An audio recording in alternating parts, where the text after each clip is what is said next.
அண்மைச் செய்தி மதுரை மாநகராட்சியில் 150 கோடி ரூபாய் வரி வசூல் மோசடி புகாரை கண்டித்து பாஜக தலைமையில் போராட்டம் நடத்தப்பட்டு வருகிறது. அந்த போராட்டத்தில் தற்போது மாநில பாஜக தலைவர் நயினார் நாகேந்திரன் உரையாற்றி வருகிறார். அதனை தற்போது பார்க்கலாம்.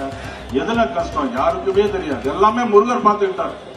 2026 தேர்தலையும் முருகர் பார்த்துக்கிடுவார், சூரசம்சாரம் பண்ணுவார்.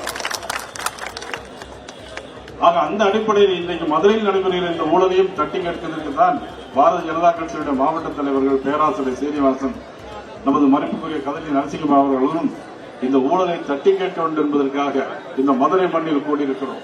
நான் ஏற்கனவே சொன்ன மதுரை எங்களுக்கு எல்லாம் ராசி. ஏன்னா திமுகவுக்கு ராசி கிடையாது. 1967 திமுக பொதுக்குழு கூட்டாங்க மதுரையில. 22 வருஷம் அவங்க ஆட்சிக்கே வரல. 67 கூட்டின பொதுக்குழு 22 வருஷம் அவங்க ஆட்சிக்கு வரல. 89 ஆட்சிக்கு வந்தாங்க. 2 வருஷம் தான் இருந்தாங்க. 91 அதுவும் முடிஞ்சு போச்சு. ஆனா இன்னைக்கு நமக்கு மதுரையில் நடைபெறுகிற எல்லா கூட்டமும் இன்னைக்கு வெற்றிகரமாக அமைந்திருக்கிறது.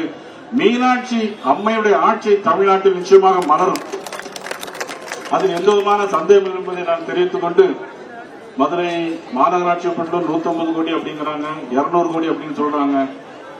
ஆனா யாருக்கு தான் வெளிச்சு அப்படின்னு தெரியல. ஜூலை 7ஆம் தேதி முதலமைச்சர் உத்தரவு போட்டிருக்கார். ஆனால் இங்க இருக்கிற வரி குழு தலைவர் மூவேந்திரன், விஜயலட்சுமி அவர்கள் பண்ணிய ஊழல் என்பது 100-150 கோடியை தாண்டி போயிருக்கிறோம். அது மட்டுமல்ல, வாசுகி, புவனேஸ்வரி மற்றும் பாண்டிச்செல்வி, முகேஷ் சர்மா மற்றும் சரவண புவனேஸ்வர் இவர்கள் பண்ணிய ஊழலை பார்த்தீங்கன்னா தமிழ்நாட்டில் பெரிய ஆச்சரியமா.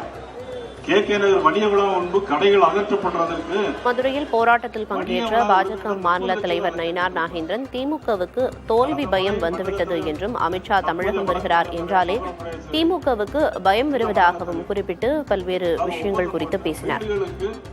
சதுரடியை குறைவாக